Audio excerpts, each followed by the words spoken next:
उत्पन्ना एकादशी का महात्म्य भविष्योत्तर पुराण में भगवान श्री कृष्ण अपने सखा अर्जुन को बताते हैं।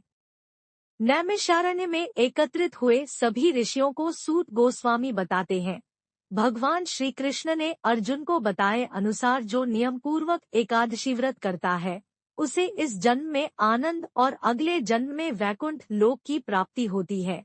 एक बार अर्जुन ने भगवान श्री कृष्ण से पूछा, हे जनार्दन, एकादशी के दिन पूरा उपवास करने से या केवल रात को खाने से या केवल दोपहर में प्रसाद लेने से क्या लाभ मिलता है? तब भगवान श्री कृष्ण ने कहा, हे अर्जुन, हेमंत ऋतु के प्रारंभ के मार्गशीर्ष महीने की कृष्ण पक्ष की एकादशी करनी चाहिए। प्रातः काल उठकर इसका प्रारंभ करे। दोपहर में स्नान करके शुद्ध होना चाहिए। स्नान करते हुए पृथ्वी माता की इस प्रकार प्रार्थना करनी चाहिए, अश्वक्रांते रथक्रांते विष्णुक्रांते वसुंधरे मृत्तिका हर में पापन यन्मया पूर्व संचितम। है अश्वक्रांते, हे रथक्रांते, हे विष्णुक्रांते, हे वसुंधरे, हे मृत्तिके, हे पृथ्वी माता, पूर्व जन्मों के मेरे सभी पापों को नष्ट कर दो, जिससे मैं उच्च ध्येय भगवत धाम की प्राप्ति कर सकूं। उसके बाद भगवान श्री गोविंद की पूजा करनी चाहिए।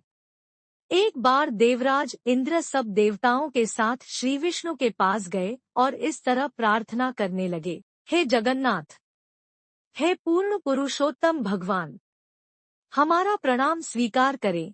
आप सबके आश्रय है, आप ही सबके माता पिता है, आप सभी का सृजन पालन विनाश करने वाले हैं। आप धरती आकाश समेत सभी ब्रह्मांडों का हित करने वाले हैं। आप ही ब्रह्मा विष्णु और महेश हैं। यज्ञ तपस्या और वैदिक मंत्रों के स्वामी तथा भोक्ता आप है। इस जगत में ऐसी कोई भी चराचर वस्तु नहीं जिस पर आपका नियंत्रण न हो। संपूर्ण जगत के चराचर वस्तु के स्वामी तथा नियंत्रक आप ही है। हे पूर्ण पुरुषोत्तम, हे देवेश्वर, हे शरणागत वत्सल, हे योगेश्वर। दानवों ने सभी देवताओं को स्वर्ग से भगा दिया है और भय से उन्होंने आपके चरणों की शरण ली है। कृपया उनकी रक्षा करें, हे जगन्नाथ। स्वर्ग से इस भूलोक पर पतन होकर हम इस दुख सागर में डूब रहे हैं।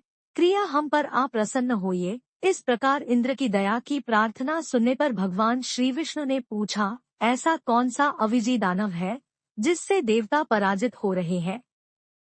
उसका नाम क्या है? उसके शक्ति का स्रोत क्या है? हे इंद्र, निर्भय होकर सभी जानकारी हमें कहो। इंद्र ने कहा, हे देवेश्वर, हे भक्तवत्सल, हे पुरुषोत्तम, देवताओं में भय और चिंता निर्माण करने वाला असुर नंदीजंग ब्राह्मण कुल में उत्पन्न हुआ है। उसके जैसा ही उसे बलशाली और कुप्रसिद्ध मूर नाम का बेटा है। चंद्रावती नाम का भव्य नगर मुर राक्षस की राजधानी है। इसी मुर राक्षस ने सब देवताओं को स्वर्ग से निकालकर स्वयं वहां निवास कर रहा है। इंद्र, अग्नि, चंद्र, वरुण, यम, वायु और ईश ये सभी देवताओं के अधिकार उसने छीन लिए हैं।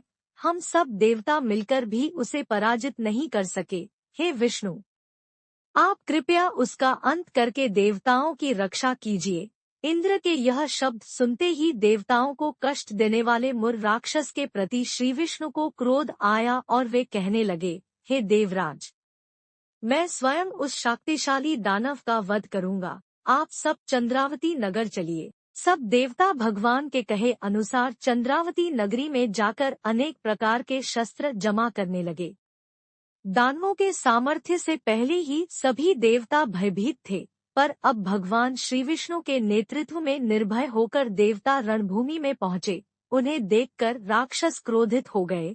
भगवान ने सभी असुरों को पराजित किया, परंतु मुर को पराजित करना कठिन लगने लगा।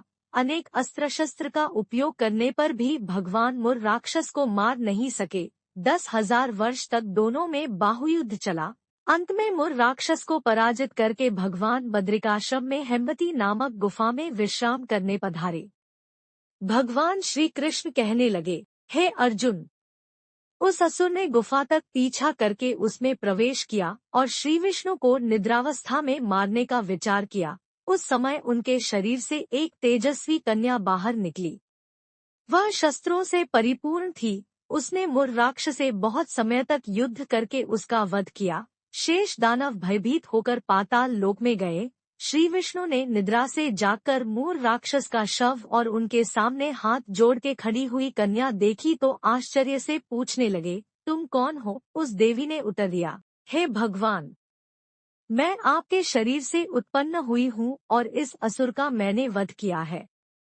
आपको निद्रावस्था में देखकर मारने के लिए आने वाले इस असुर का मुझे वध करना पड़ा। भगवान श्री विष्णु ने कहा, हे देवी, आपके इस कार्य से मैं प्रसन्न हूँ, तुम मनचाहा वरदान मांग लो। जब देवी ने वरदान मांगा तब भगवान श्री विष्णु ने कहा, तुम मेरी आध्यात्मिक शक्ति हो।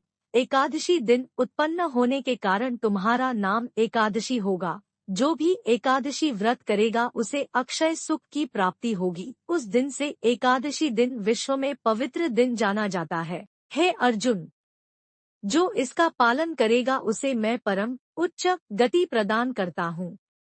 हे अर्जुन, एकादशी और द्वादशी एक ही तिथि में होने पर उस एकादशी को सर्वोच्च माना गया है। एकादशी दिन मैथुन, अन्न, मद्य, मांस, रसोई में कांस्य के बर्तन, शरीर को तेल लगाना वर्जित है। जो इसका महात्म्य जानकर व्रत करेगा उसे अधिक फल प्राप्ति होगी।